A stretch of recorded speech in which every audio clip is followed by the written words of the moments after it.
पसंत आहे. मला या पत्रकार परिषदेविषयी आज आपल्याशी बोलताना थोडीशी पार्श्वभूमी सांगावीशी वाटते. 2019मध्ये मी भारतीय जनता पार्टीची उमेदवार होते आणि त्यावेळी निवडणुकीत माझा पराभव झाला. तो पराभव झाल्यानंतर अनेक अशा घटना घडल्या, अनेक निर्णय झाले. भारतीय जनता पार्टीतर्फे अनेक निर्णय झाले. त्या निर्णयामध्ये मी सामील नसले, मला तिकीट नाही मिळालं, मला उमेदवारी नाही मिळाली, अशा प्रकारच्या निर्णयानंतर मी नाराज असेल किंवा मी पक्षाच्या बाहेर जाणार अशा चर्चा गेले 4 वर्ष झाले. अनेक कार्यक्रमांमध्ये, खास करून जिथे मी माझ्या समाजाला, माझ्या फॉलोअर्सला संबोधते, त्या दसरा मेळावा 3 जून आणि 12 डिसेंबर अशा अनेक कार्यक्रमांमध्ये मी अत्यंत स्पष्टपणे माझी भूमिका मांडलेली आहे. परत माझी भूमिका मांडणं म्हणजे माझ्या नैतिकतेवर कोणाचा अविश्वास सिद्ध करण्यासारखा आहे. त्यामुळे मी आज आपल्या सर्वांसमोर काहीही असं म्हणणार नाही की मला स्वतःला सिद्ध करायचं आहे. गेले काही दिवस अनेक पक्षाच्या कार्यकर्त्यांनी असे काही भाष्य केले की पंकजा मुंडे आमच्याकडे आलं तर चांगलं आहे, पंकजा मुंडे आले तर आम्ही त्यांना अमुक देऊ तमुक देऊ. या गोष्टीला सुद्धा फार मी लाईट नोटवर घेतलं, कारण त्यांनी काही माझा अवमान केलेला नव्हता. या संदर्भामध्ये फारसं मी भाष्यही केलं नाही. पण मला वाटतं परवाच्या दिवशी अशी एक बातमी आली. त्या बातमीने मला खूप अंतर्मुख केलं आणि मला असं वाटलं आपल्या सर्वांशी बोललं पाहिजे. त्या बातमीमध्ये असं सांगितलंय की मी राष्ट्रीय काँग्रेसचे नेते राहुल गांधी आणि आदरणीय सोनिया गांधी यांची भेट घेतली. माझी त्यांची 2 वेळा भेट झाली आणि मी काँग्रेसच्या वाटेवर. मला सर्व माध्यमांना एवढंच सांगायचं आहे, कोणत्याही बातमीसमोर एखादा क्वेश्चन मार्क टाकून तुम्ही लीगल प्रश्न सोडवू शकता, पण एखाद्याची क्रेडिबिलिटी, एखाद्याचं करिअर संपवण्याचा हा डाव कोणाचा आहे. त्यांनी असंही सांगितले की एका सांगलीच्या नेत्याच्या माध्यमातून मी सोनिया गांधी आणि राहुल गांधीला भेटले, मी काँग्रेसच्या वाटेवर. मग जेव्हा माध्यमांना सुद्धा जबाबदारी आहे, माध्यमांना सुद्धा कुठली बातमी देत असताना त्यांचे स्रोत काय आहे हे सांगण्याची आवश्यकता आहे. त्यामुळे या चॅनलवर मी मानहानीचा दावा ठोकणार आहे आणि त्यांनी जे कथन केलेलं आहे त्या कथनाचे पुरावे त्यांना कोर्टामध्ये सादर करावे लागतील. त्यांनी सांगितलं असा कोणता जो नेता आहे ज्यांच्या माध्यमातून मी भेटले, त्यांनी भाष्य केले, याचे सगळे डिटेल्स त्यांना द्यावे लागतील. माझं करिअर हे कवडी मोलाचं नाही. 20 वर्ष राजकारणामध्ये मी काम करते. माझ्या स्पष्ट वक्तेपणामुळे, प्रामाणिकपणामुळे आणि माझ्या पर्सनॅलिटी जी डायरेक्ट लोकांशी संवाद साधते त्याच्यामुळे माझं नेतृत्व आहे. माझ्या संस्कार झालेले आहेत माझ्या वडिलांचे, गोपीनाथ मुंडे यांचे. त्यामुळे पाठीत खंजीर खुपसण्याचं रक्त माझ्या अंगात दौडतच नाही आणि खुपसलेला खंजीर कसा योग्य आहे हे सांगण्याचं माझ्याकडे कुठलेही शब्द नाही. त्यामुळे हे माझा स्वभाव नाही. मी माझ्या 3 जूनच्या कार्यक्रमामध्ये अत्यंत स्पष्टपणे सांगितलेलं आहे की या चर्चा का होतात, कारण प्रत्येक वेळी पंकजा मुंडेंचं नाव येतं आणि पंकजा मुंडे मात्र त्या ठिकाणी येत नाही, त्या पदावर दिसत नाही. त्यामुळे या चर्चा होतात.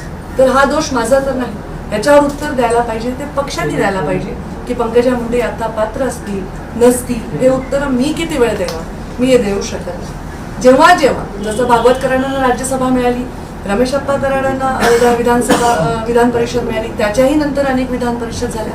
जेव्हा माझं नाव चाललं तेव्हा माझं नाव नाही आलं याबद्दल मी कुठेही टिप्पणी केली नाही, कुठलंही ट्विट केलं नाही, सार्वजनिकरित्या त्याच्याबद्दल कुठलीही नाराजी व्यक्त केली नाही. पण त्यानंतर किंवा त्याआधी होणाऱ्या माझ्या भाषणाचे तुकडे काढून त्याचे अर्थ लावले जातात आणि हे अर्थ समर्पकही बसतात काही ठिकाणी. याचं कारण आहे पंकजा मुंडे का नाही, आणि याचं उत्तर पंकजा मुंडेकडे असण्याचं कारण नाही. भागवतकरांच्या यात्रेला मी भगवा झेंडा दाखवून त्यांची यात्रा सुरू करून दिली. माझ्या घरी त्यांचा सत्कार केला. काही तरुणांनी घोषणा दिल्या तर त्यांना हक्काने मी त्यांना 2 चापट्याही मारल्या. मी मला शेवटच्या ज्या विधान परिषदा झाल्या त्यामुळे 2ही वेळा मला फॉर्म भरून ठेवायला सांगितले.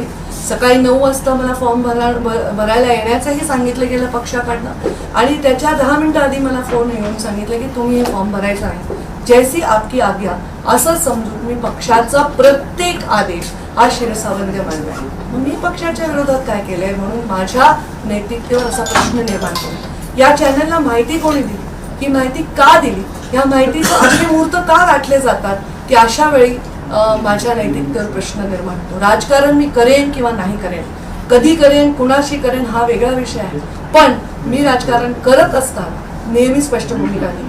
मी मीडियालाही त्या दिवशी सांगितलं, मला जे बोलायचं ते मी ठणकावून सांगेन आणि मला जर काही करायचंय तर ते डंके के चोट पर करेन. मी असं कुठे गुपितपणे अंधारात जाऊन करणार नाही. माझ्या तुमच्या सर्वांच्या माध्यमातून मला ऐकणारे हजारो लाखो लोक आहेत. आज त्यांना प्रश्न पडले, त्यातले कितीतरी लोक मला प्रश्न करतात, ताई तुम्ही काय करताय. अनेक प्रश्न तर असे म्हणतात की ताई तुम्ही हे करा, हे योग्य ते नाही. या सगळ्या लोकांच्या प्रश्नामध्ये, या सगळ्या लोकांच्या कन्फ्युजनमध्ये माझ्यासारख्याला प्रश्न पडतो की राजकारणात येण्याचं माझं मूल काय. मी एक युवा म्हणून राजकारणात आले. भारतीय जनता पार्टी माझ्या रक्तामध्ये दौडत होती, त्याचे विचार माझ्या रक्तात दौडत होते. याचं कारण पंडित दीनदयाळजी उपाध्याय यांचे विचार, अटल बिहारी वाजपेयी यांचा आदर्श, गोपीनाथ मुंडे यांनी घालून दिलेले संस्कार. पक्ष हा सर्वश्रेष्ठ आपल्यासाठी, आपलं राष्ट्र सर्वात महत्वाचं आहे, त्याच्यानंतर आपलं संघटन आहे, त्याच्यानंतर सत्ता आहे. पण मला वाटतं जसं पूर्वी म्हणायचे ना की शेती सर्वात उत्तम आहे, मध्यम आहे नोकरी आणि कनिष्ठ आहे व्यापार, आणि ते उलट झालंय. अशी व्हायची परिस्थिती निर्माण होऊ नये की सर्वात श्रेष्ठ ही सत्ता आहे आणि संघटन महत्वाचं नाही, अशा विचारांची मी नाही. भारतीय जनता पार्टीचा प्रत्येक कार्यकर्ता महाराष्ट्रातला जो व्यक्त होऊ शकत नाही, ते 106 आमदार ते भाजपावर निवडून आले, ते सर्व कार्यकर्ते जे 30 दिवस मोदी ॲट 9 मध्ये राबले, ह्या सगळ्यांच्या मनामध्ये खूप काही गोष्टी असतील, पण बोलण्याची ताकद त्यांच्यामध्ये नाही. आज पंकजा मुंडे म्हणून मी तुमच्या समोर उभी आहे, हे सांगते की अप्रामाणिकपणा माझ्या स्वभावात नाही. माझ्या स्वभावामध्ये ब्याळ बोलणं, कोणाला टीका करणं, कोणाविषयी वैयक्तिक बोलणं हे देखील नाही. मी राजकारणामध्ये आतापर्यंतचा इतिहास बघा, मी फक्त आणि फक्त मुद्द्यांवर बोलते. प्रधानमंत्री नरेंद्र मोदी जेव्हा देशाचे प्रधानमंत्री झाले, त्यांनी देशाच्या संसदेच्या पायरीवर डोकं ठेवलं, तेव्हा या देशाच्या नाही जगातल्या अनेक लोकांना हा विश्वास निर्माण झाला होता की एक सुंदर चारित्र्य संपन्न नेता या देशाला नव्हे जगाला लाभलेला आहे. आणि त्या नेत्यांनी तशीच नेते घडवावी, तशाच नेत्यांच्या पाठीशी उभं राहावं अशी अपेक्षा अनेक तरुणांच्या निर्माण झाली. अनेक लोक ब्युरोक्रेसी सोडून राजकारणात आले, अनेक लोक उद्योग जगतातले राजकारणात आले. राजकारणामध्ये भ्रष्टाचार मुक्त राजकारणाचा नारा प्रधानमंत्री नरेंद्र मोदींनी दिला. खातो नथी खावानो देतो नथी या वाक्यांनी माझ्यासारखा तरुण प्रभावित झाला आणि त्याच्या जीवावर मी राजकारणात आले. माझ्यावरही आरोप झाले, पण माझ्यावरच्या प्रत्येक आरोपाचं उत्तरही तुम्ही सर्वांनी दिलं. मलाही पराभव पत्करावा लागला, पण माझा पराभव हा लोकांच्या मनामध्ये काट्यासारखा रुजला आणि त्याची चर्चा सर्व माध्यमातून झाली. पण मी आतापर्यंत हे जाहीर मी आज कथन करते, ईश्वर साक्ष कथन करते, कारण ईश्वर साक्ष शपथ आणि जाहीर कथन अनेक लोक करत असतात, पण त्याच्यावर ते वागतात का नाही याची मला आज शाश्वती देता येणार नाही. मी सांगते, मी कोणत्याही पक्षाच्या कोणत्याही नेत्याशी माझ्या पक्षप्रवेशाच्या संदर्भात कधीही भेटलेली नाही. मी राहुल गांधींना आयुष्यात प्रत्यक्षात पाहिलेलं देखील नाही. सोनिया गांधींना मी पाहिलेलं नाही. असं जन्मात झालं नाही की ते एका शहरात आहे, मी त्या शहरात आहे. ज्या दिवशी माझ्याविषयी ही बातमी येते त्या दिवशी मध्य प्रदेशच्या कार्यकर्त्यांवर त्या क्षणाला तुम्ही माझं सोशल मीडिया बघा. माझं कुठलंही गुपित आयुष्य नाही. माझं जे आहे ते माझ्या मीडियावर असतं, जे आहे ते सगळ्या जगासमोर असतं. माझ्या जीवनामध्ये पारदर्शकतेला, प्रामाणिकपणेला आणि स्पष्ट वक्त्यापणाला आणि न्यायप्रिय भूमिकेला फार महत्व आहे. या भूमिकांशी प्रतारणा होताना दिसताना मी खूप अस्वस्थ होते, नाराज नाही, पण मी नक्की दुःखी आहे. आणि म्हणून आपल्या सर्वांना सांगते की या दुःखाचं मला माहित नाही मूळ काय. आज सगळेच राजकारणामध्ये वेगवेगळे प्रयोग आपण बघतोय, कधीच नाही. जसं कोविड आपण कधीच पाहिला नव्हता, तसंच हे प्रयोग आपण कधीच पाहिले नव्हते. बाळासाहेबांची शिवसेना आता राहिली नाही, शरद पवारांची राष्ट्रवादी आता राहिली नाही, असं बातम्यांमध्ये मी बघते. तसंच पंडित दीनदयाळ उपाध्याय आणि अटल बिहारी वाजपेयी यांची भाजपा सदैव राहावी यासाठी माझ्यासगळ्या छोटा छोटा कार्यकर्ता धडपडतोय. 30 दिवस मी नक्सलाइट एरियामध्ये मला काम दिलं होतं, मी तिथे जाऊन काम केलं. जेवायचा पत्ता नाही, खायचा पत्ता नाही, राहायचा पत्ता नाही, असं 20 वर्ष झाले मी काम करते. आणि हे काम करत असताना माझ्या नैतिकतेवर आणि माझ्या इंटिग्रिटीवर प्रश्न निर्माण होत असेल तर हे माझ्यासाठी अत्यंत दुःखाचं आहे. या गोष्टीबद्दल मी प्रचंड तीव्र नापसंती आणि दुःख व्यक्त करते. न्यायालयातून मी ही लढाई लढणार आहे. माझ्यावर न्याय झालाय का अन्याय झालाय हे काळच ठरवेल. या परिस्थितीमध्ये भविष्यामध्ये मी काय करणार आहे, काय नाही करणार आहे हे सांगण्याएवढी भविष्य मला कळत नाही. पण एवढंच सांगते, माझी भूमिका नेहमी थेट आणि डायरेक्ट असणार.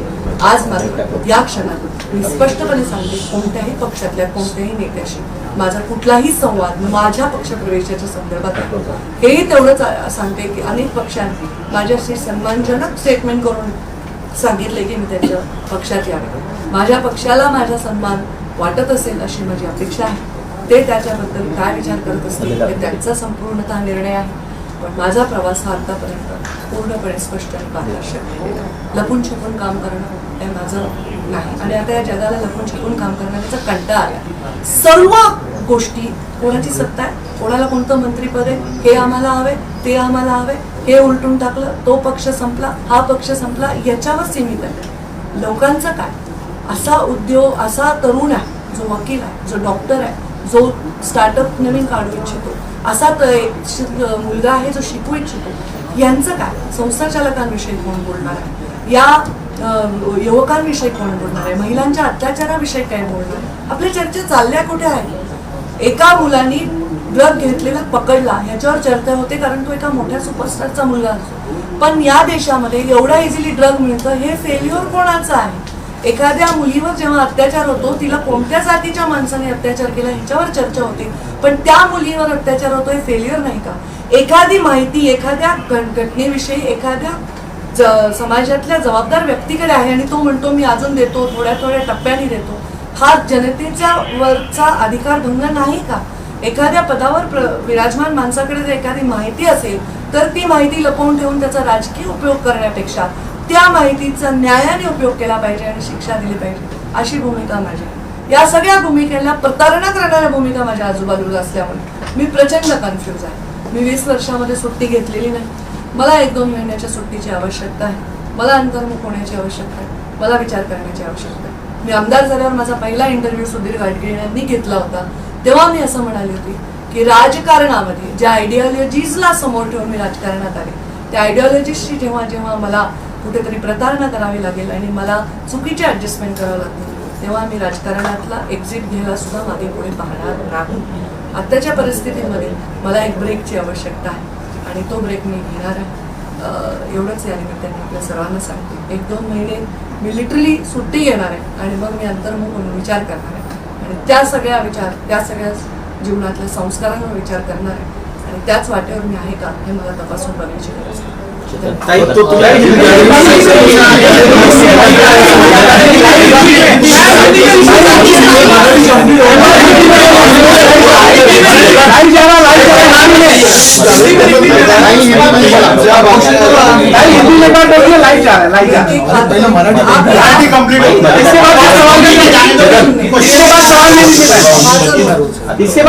पंकजा गोपीनाथ मुंडे आज पत्रकार परिषद दे रही हूँ. इसका कारण 2019 में जब से मैं चुनाव में पराभूत हुई हूँ, अनेक चर्चाओं का सामना मैंने किया है. अनेकों बार भारतीय जनता पार्टी ने निर्णय लिए हैं. अनेकों राज्यसभा का जब सीट आया तब मेरा नाम चलता था, विधान परिषद का सीट आया, चुनाव आया, मेरा नाम चलता था. ऐसे परिस्थिति में जब जब मेरा नाम चला और मेरे बारे में निर्णय नहीं हुआ, तब कभी भी मैंने कोई जाहिर कथन नहीं किया, कभी प्रेस कॉन्फ्रेंस नहीं ली, कभी सोशल मीडिया के माध्यम से मैंने व्यक्त कोई नाराजगी नहीं की. फिर भी मेरे बारे में चर्चा चलती रही. अनेक पार्टियों के नेताओं ने कहा पंकजा जी नाराज हैं, हमारे पास आ सकती है. अनेक पार्टियों के नेताओं ने ये भी कहा कि हम उनको ये पद दे सकते हैं, हम उनको ये हम उनको ये स्थान दे सकते हैं.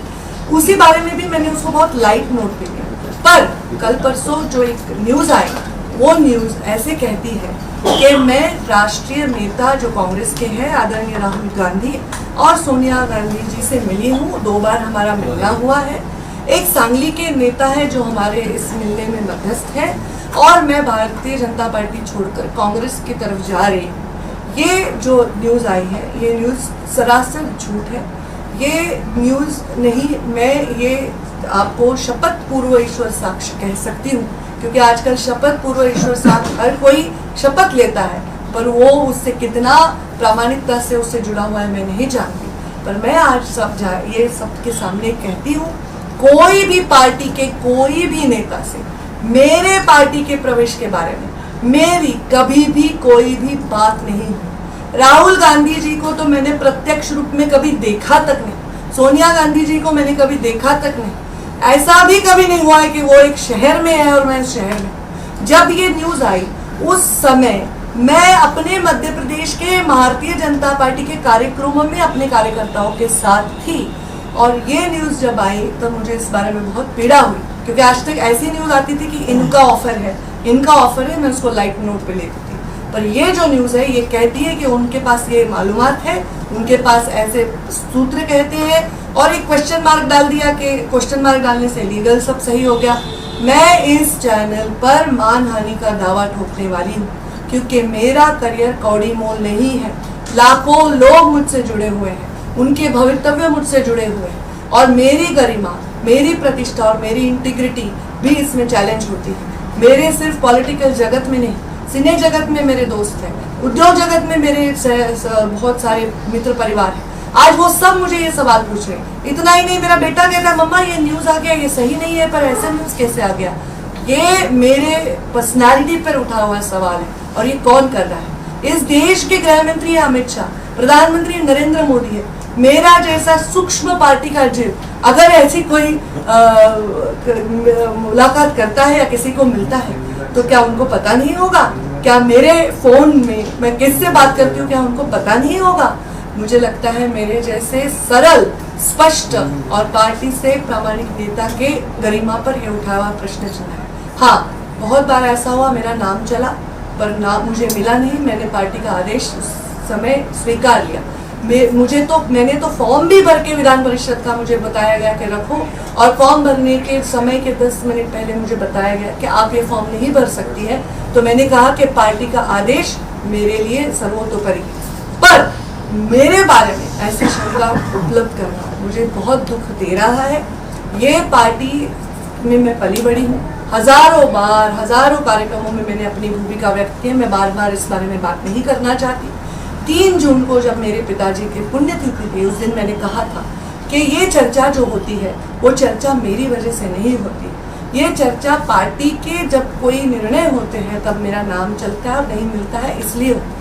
इसका जवाब मैं नहीं दे सकती, इसका जवाब पार्टी दे सकती है। पार्टी मुझे पात्र समझेगी तब मुझे अकोमोडेट करेगी, ये भी मैंने कहा है। बार बार इस बारे में मैं भाष्य नहीं करना चाहती हूँ। मैंने आज तक कभी भी किसी के वैयक्तिक जीवन में हस्तक्षेप नहीं किया, किसी के वैयक्तिक जीवन पे टिप्पणी नहीं की। कभी भी मैंने कोई धार्मिक टेढ़ बढ़ाने वाली टिप्पणी, जातीयवाद की टिप्पणी नहीं की। मैंने अपने जीवन में सिर्फ मुद्दों पर बेस्ड पॉलिटिक्स पे पूरा जोर दिया है। मेरे पिता के संस्कार मुझ में हैं। मैं किसी के पीठ में खंजीर डालने वाले रक्त, मेरे खून मेरे रगों में नहीं दौड़ता। खंजीर डालकर भी उसको जस्टिफाई करने वाले लोग भी आज राजनीति में हैं, पर मैं उनमें से नहीं। जब मोदी जी ने प्रधानमंत्री पद की शपथ ली थी और वो जब हमारे संसद में उस सीढ़ी पर नतमस्तक हुए थे, तो हजारों लाखों युवक सिर्फ इस देश के नहीं दुनिया के ये सोच रहे थे कि एक अलग सरकार, एक अलग राजा, अलग प्रधानमंत्री हमें मिला है, एक ग्लोबल लीडर मिला है। आज भी यही सोच रहे होंगे। हमारी आइडियोलॉजीज को मैं सबसे ज़्यादा प्यार करती हूँ क्योंकि यही भारतीय जनता पार्टी के संस्कार है। मोदी जी का ये वाक्य, मैं खातो नहीं खावानू देतो नहीं, ये बहुत ही इम्पोर्टेंट वाक्य है। भ्रष्टाचार से राजनीति को मुक्त करने के लिए मोदी जी के कदमों को बहुत गौर से दुनिया देखती है, और ये सबसे बड़ा मुद्दा है। हम राजनीति में और हमारे माध्यमों के इतने कंपटीशन में मुख्य मुद्दों से हमेशा परे चले जाते हैं। कोई एक व्यक्ति बहुत बड़ा स्टार, उसका बच्चा पकड़ा जाता है तो हम कहते हैं उसके पास ड्रग मिला। अरे पर ड्रग मिला ये फेलियर सिस्टम का है। आज हमारे बच्चे ड्रग एडिक्ट हो रहे हैं, ये फेलियर सिस्टम का है। कभी कोई अत्याचार महिला पे होता है तो उस महिला की जाति, अत्याचार करने वाले की जाति पर चर्चा होती है, पर अत्याचार होना ये फेलियर भी सिस्टम का है। कोई इंफॉर्मेशन कोई बड़ा व्यक्ति अपने पास रखता है और बोलता है मैं किश्तों में दूंगा, तो ये भी जनता के अधिकारों के ऊपर एक उसका खंडन करने जैसी बात हुई। अगर कोई व्यक्ति एक जिम्मेदार पद पर है विराजमान, तो उसके पास अगर कोई ऐसी इंफॉर्मेशन है जो समाज के प्रति बहुत आवश्यक है, तो उस पर उसको एक्शन लेना चाहिए, ना कि उसको किश्तों में मीडिया को बताना चाहिए। ये सब चीज़ें देखकर मैं दुखी हो गई। आज मैं रोज न्यूज़ देखती हूँ, बाला साहब ठाकरे की शिवसेना नहीं रही, शरद पवार की राष्ट्रवादी नहीं रही। मैं सोचती हूँ कल लोगों को ये कहने पर मजबूर ना करना ये हमारा काम है कि पंडित दीनदयाल जी उपाध्याय और अटल जी की भाजपा नहीं रही, ये हमारा कर्तव्य है। मैं उस भाजपा की सदस्य थी, उस भाजपा की सदस्य हूँ और उस संस्कार में पली बढ़ी। मेरे साथ जो हुआ वो बहुत ही मुझे दुख देता है, वेदना देता है। जब भी मुझे कुछ करना है मैं डंके के चोट पर कट रही। लाखों लोग मेरे से जुड़े हुए हैं, हजारों लोग मुझ पर आज देख रहे हैं इसको। मैं सबसे यही कहूँ कि मेरे प्रवास में आपने मुझे साथ दिया, उसके लिए आभार। और आप हमेशा मुझे साथ तभी दे जब मैं सच्चाई और मैं गरिमा के साथ काम करूँ। जब मैंने पहला इंटरव्यू एक विधायक के तौर पर दिया था, तब मैंने ये कहा था कि जब मुझे अपने आइडियोलॉजी से और मेरे खुद के संस्कारों से प्रताड़ना करनी पड़े तो राजनीति से भी एग्जिट लेने से मैं नहीं चूकूंगी। मैं बहुत थक गई हूँ 2019 से लेकर आज तक की चर्चाओं से।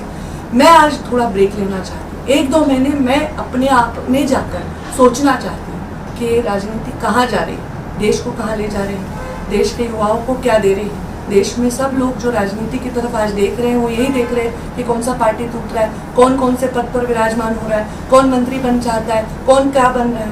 पर जनता को क्या हो रहा है, जनता के साथ क्या हो रहा है, इस बारे में सोचने की भी ज़रूरत है। उस बारे में अंतर्मुख होकर मैं सोचने वाली हूँ। और फिर इसे इसलिए बोल रही हूँ 2 महीने छुट्टी कि कृपा करके कोई माइक लेके मेरे सामने ना आए, कृपा करके कोई पूछे नहीं इसने आपके बारे में ये कहा, उसने आपके बारे में जो कोई मेरे बारे में कुछ कहे उसके बारे में टिप्पणी करना मेरा काम नहीं। और जो मुझे करना है वो मैं करूँगी और वो सिर्फ आइडियोलॉजी बेस्ड रहेगा। आज मुझे सच में एक ब्रेक की आवश्यकता है और मैं वो ब्रेक लेकर आज की राजनीति के बारे में बहुत मंथन करना चाहती हूँ।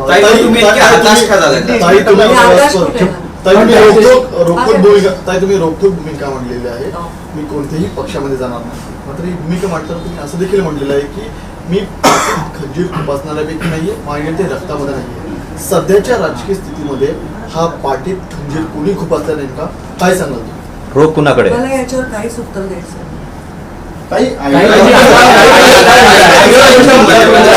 कारण माझ्या पत्रकार परिषदेमध्ये मी त्या चॅनलवर मानहानीचा दावा करणार आहे, हे महत्वाचा मुद्दा आहे. मी कोणत्याही पक्षाच्या कोणत्याही नेत्याशी माझ्या प्रवेशाबद्दल कधी चर्चा केली नाही, हे महत्वाचा मुद्दा आहे. त्यामुळे उगीच काहीतरी प्रश्न विचारून तुम्ही पण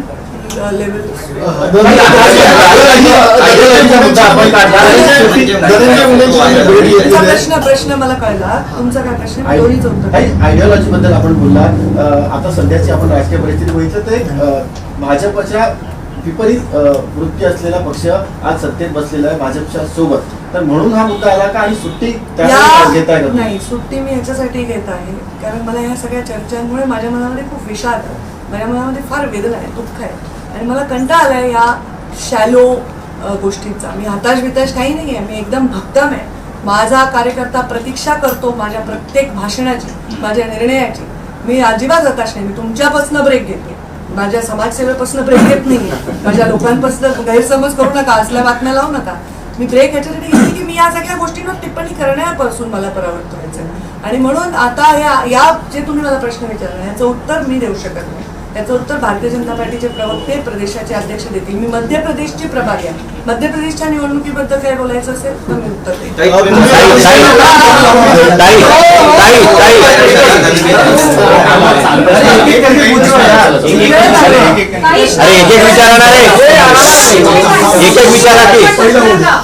एक मिनिट बोला ते. धनंजय मुंडे मला भेटायला आले होते. त्यांनी शपथ घेतल्यानंतर मला फोन केला, मी त्यांचं अभिनंदनही केलं. ते मला भेटायला आले, त्याला कदाचित 3-4 दिवस 4-5 दिवस झाले आहेत. त्या दिवशी ते मला आले. तुम्ही जर ते फोटो पाहिले तर तुम्ही बघा माझा बुचोडा बांधलेला होता. मी माझ्या घरामध्ये छान लोळत बातम्या बघत होते. त्यांनी मला सांगितलं माझ्या घराच्या जवळ आहे आणि मी भेटायला येतोय. त्यावेळी मी माझ्या मंदिरातला दिवा पेटवला आणि त्यांना जे आपल्या संस्कृतीत असतं औक्षण केलं. ते मला भेटायला आले होते. ते 4 दिवसापूर्वी आले होते. त्यांनी आज का ट्विट केलं हे मला माहित नाही, याचं उत्तर ते देतील. पण ते आले होते आणि मी त्यांना शुभेच्छाही दिल्या.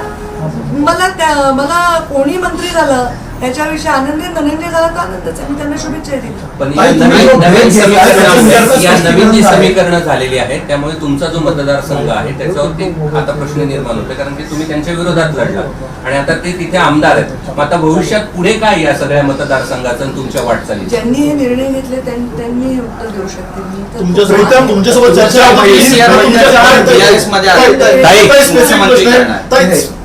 स्पेसिफिक प्रश्न तुमच्यासोबत चर्चा झाली होती का? तुम्हाला विश्वासात घेण्यात आलं? आता मी हे सांगते, ह्याचं उत्तर मी देऊ शकत नाही. पक्षामध्ये एक हायरार्की आहे. पक्षामध्ये एक व्यवस्थित मांडणी आहे, ते लोक त्याचं उत्तर देऊ शकतील. मी त्याचं उत्तर देऊ शकणार नाही. मी तुमचे उत्तर देते फक्त. ताई पुढचा प्रश्न ब्रेक घेताय असं स्पष्ट केलेलं आहे. ताई ब्रेक घेते असं सांगितलंय, पण नेमका तर तुम्ही सांगता की ब्रेक समाजसेवा म्हणजे मी चालू राहील. सुट्टी घेणार राजकीय काम चालू आहे. राहील. हो ऑफकोर्स सामाजिक काम माझं चालू आहे, ज्या भूमिकेत माझं चालू आहे. आता मी हे सांगते की मी एक छान निवांत सुट्टी घेणार आहे. माझ्या मुलाला घेऊन मी कुठेतरी सुट्टीवर जाणार आहे. सोशल मीडियामध्ये मी आहेच आहे. काय तुम्हाला काय अपेक्षा आहे की जाऊ दे का? मी एक ब्रेक ह्याच्यासाठी घेते की मला या सगळ्या राजकारणात ब्रेक हवाय. तुम्ही माझा विचार करा ना. शपथविधी कोणाचा होतो? शिवसेनेचा आणि भाजपचा पंकजा मुंडेची चर्चा, राष्ट्रवादी आणि भाजपचा पंकजा मुंडेची चर्चा, कोणाचं नाव चालतं? पंकजा मुंडेची चर्चा. अरे पण ही चर्चा मी घडवून आणली का? मी कधी मीडियाला एक तुमच्यापैकी कोणाला आहे मी आयुष्यात कधी फोन केला? तुमच्यापैकी कोणाला मी बातम्या लावायला सांगितल्या? तुमच्या कधी एडिटरला मी कधी कोणाला फोन लावून सांगितलं हे लावा ते लावा? माझे अनेक लोकांची मैत्रीपूर्ण संबंध आहेत, अनेक लोकांचे माझे अगदी भावासारखे माझे नाते आहेत, पण मी त्यांनाही कधी राजकारणात सांगितलं नाही की ही बातमी लावा, असं करा. मग मी एखाद्या सभेत भाषण करते, त्याचा तुकडा होतो आणि तो लावून माझी गरिमा खराब होते. मला हे अजिबात अस्वस्थ करणार. माझा संबंध राजकारणाच्या पलीकडे जाऊन अनेकांशी आहे, अनेक उद्योजकांशी आहेत, अनेक सिने क्षेत्रात, एंटरटेनमेंटच्या क्षेत्रात संबंध. ते सर्वजण मला प्रश्न विचारतात आणि अशा प्रकारच्या शॅलो पत्रकारितेचा निषेध मला करावा वाटतो. त्याच्यात काही सगळे समावेश नाही आहेत, पण ज्यांनी हे केले त्यांच्याविषयी मी मानहानीचा दावा ठोकणार. हे आज तुमच्यासाठी लास्ट क्वेश्चन. तुम्हाला सांगण्यात आलं की तुम्ही फॉर्म भरलेला मागे घ्यावा, तुम्हाला तशा प्रकारची उमेदवारी विधान परिषद देण्यात आली होती. नेमका कुणाचा निर्णय होता आणि नेहमी तुम्हाला मात्र तुम्हाला संधी मिळते असं का होतं? माझ्या म्हणणं मी जे बोलले ते परत एकदा मी रिपीट करतो की माझा स्वभाव तुमच्या लक्षात आला आहे की मला जेव्हा एखादा पक्षाने आदेश दिला तो मी तो स्वीकारला. त्याच्यावर मी प्रश्न नाही विचारला की का, ह्याचं उत्तरही माझ्याकडे आहे. धन्यवाद. आपने कहा कि अच्छे सवाल था। आपने कहा कि विधान परिषद में आपको नामांकन भरने के लिए कहा गया और 10 मिनट पहले आपसे कहा गया कि आप अपना नामांकन मत भरिए. कौन नेता था जिसने आपको ये कहा और फिर अचानक कैसे डिसीजन? कोई नेता ऐसा नहीं होता. हमारी एक व्यवस्था होती है. ऐसे फोन करने के लिए अलग व्यवस्था होती है और निर्णय करने के लिए अलग व्यवस्था. उसके बारे में इतना डिटेल की आवश्यकता नहीं. मुद्दा क्या है कि मैंने कभी इस बारे में कोई भी टिप्पणी, टीका या कोई दुख और नाराजगी कभी व्यक्त नहीं की है. मैंने हमेशा वो किया है जो बताया गया. तो ये मेरे बारे में क्यों ऐसे सवाल? आपने कहा कि 9 साल पीएम के हो चुके हैं और सबने अच्छी तरीके से मनाया भी. आपने वहाँ पे सवाल भी उठाया कि अगर ड्रग्स पकड़ा जाए तो सिस्टम का फेलियर, महिला के साथ अत्याचार. क्या आपको लगता नहीं कि आपकी सरकार 9 साल से इन सब चीजों पे प्रॉपर ढंग से काम नहीं कर पाई? मैं ये कह रही हूँ कि हम मुद्दों की चर्चा ना करते हुए हम उसके इर्द गिर्द विवादों की चर्चा करते हैं. हमको जो चीज़ें थ्रिल देती हैं हम उसकी चर्चा करते हैं. ये बहुत भयंकर विषय है. हम उस बात की नहीं चर्चा करते जो इस देश के और इस सिस्टम को हानि पहुंचा रहा है. ये मेरा कहना है. राजनीति से संन्यास ले रही हैं आप? 1 महीने 2 महीने संन्यास ब्रेक जॉब ले बोला रही भी नहीं हैं? भैया, मैं राजस्थान ब्रेक जॉब ले रही हैं?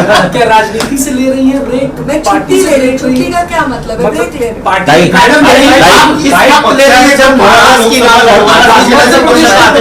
चुनाव आने वाले हैं वहाँ पे. महाराष्ट्र की राजनीति मैं मध्य प्रदेश की सह प्रभारी और मैं मध्य प्रदेश में हमारे शिवराज जी इतना अच्छा काम कर रहे हैं, इतने लोकप्रिय, इतना सरल नेता है. तो वो इतने बड़े मेरा योगदान जो है मैंने अभी तक किया है, जिंदगी में करती रहूंगी. मैं बोलूँ मैं अभी ऐसे भी अभी बारिश का सीजन है, कुछ नहीं काम चल रहा है, मैं छुट्टी लेना चाहती हूँ.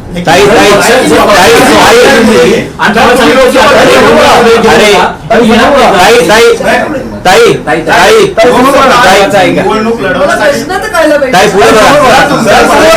लोकसभा निवडणूक लढवण्यासाठी पक्षाने जिम्मेदारी दिली लोकसभा निवडणूक लढवण्याची, तर तुम्ही लढवणार का? सामने देख के मी बोला. ब्रेकचा आकडा सांगितलाय ना, किती सांगितलं? 2 महिने. परत तेच विचारतात म्हणूनच सांगते. परत असं तुम्ही किमान 12वी पर्यंत शिकलेले असाल अशी माझी अपेक्षा. बरोबर आहे, बरोबर आहे. मी वेळ काय दिला ब्रेकचा सगळे सांगा एकदा. 2 महिने. ताई ताई पक्षाची- ताई ताई ताई सवाल है कि आपने कहा कि लोकसभा में तोड़फोड़ की राजनीति अरे आम्हाला विचार करावे. ऐसे में आपको आपका अपनी ही पार्टी की तरफ इशारा कर रही है क्योंकि अभी तक जो तोड़फोड़ हुई है वो आप ही की पार्टी की तरफ से कहीं ना कहीं होते देखिए एनसीपी की हो या फिर इसके पहले उद्धव ठाकरे की पार्टी को तोड़ा गया. इस पर आपका निशाना क्या पार्टी के आप ही के नेताओं की तरफ है? मुझे नहीं, आपके सवाल ही आपने कहा कि जिस तरह से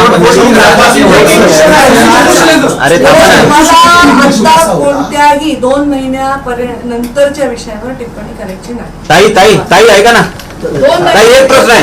ताई ताई दादांनी उपमुख्यमंत्री पदाची शपथ घेतली. तुम्ही म्हणताय अनेक मी अजित पवारांचं अभिनंदन करते. उपमुख्यमंत्री पदाची परत त्यांची शपथ घेतली. त्यांना भेटायला धनंजय मुंडे जी आज भाजप में आए हैं. धनंजय मुंडे जी आज हमें धनंजय मुंडे जी स्वतः पीएम मोदी म्हणाले अगदी काही दिवसांपूर्वी राष्ट्रवादी काँग्रेस पक्ष भ्रष्टाचार धनंजय मुंडेने 70,000 कोटींचा भ्रष्टाचार त्यांनी केलेला होता. आजपर्यंत भाजपचेच नेते राष्ट्रवादीवरती नावं घेऊन टीका करत होते आणि आज ते दोघे सत्तेत बसलेले आहेत. म्हणजे स्वतः अचानक असा बदल कसा काय झाला? काय सुद्धा दिवसात? राष्ट्रवादीवरती टीका केली होती. त्यावेळी एकंदरीत महायुती जमवण्याचं कामही मुंडे तुम्ही साहेब ज्यांची त्यांची नावं घेतले त्यांनी तरी उत्तर दिलं पाहिजे. ज्यांनी निर्णय घेतलाय त्यांनी तरी उत्तर दिलं पाहिजे. मी प्रवक्ताही नाही. महाराष्ट्राच्या कुठेही विषयावर मी काही उत्तर देऊ शकत नाही. मी मागच्या पिढीच्या परंपरा आणि पुढच्या पिढीच्या अपेक्षा यांना एकाच छताखाली एकत्र आणणाऱ्या तुमच्या मनातल्या घराला भेट द्या.